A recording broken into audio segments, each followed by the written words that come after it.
దరిసి పలుకులు ఎర్ర బంగారానికి సరిహద్దు కాపలాగా జొన్న కంచెను, మొక్కజొన్న చిక్కాన్ని, వరెగ మేకులను సిద్ధం చేయాలి.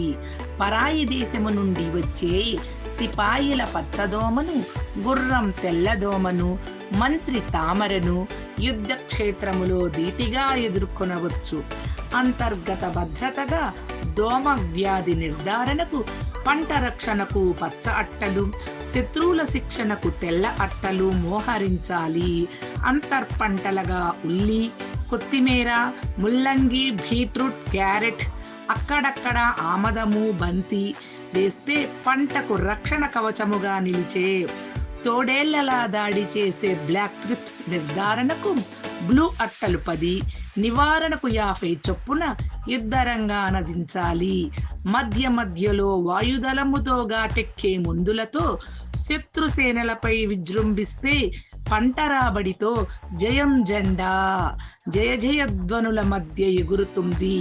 ప్రజాకవి, senior journalist, PDF convener Darsi Sesha Rao.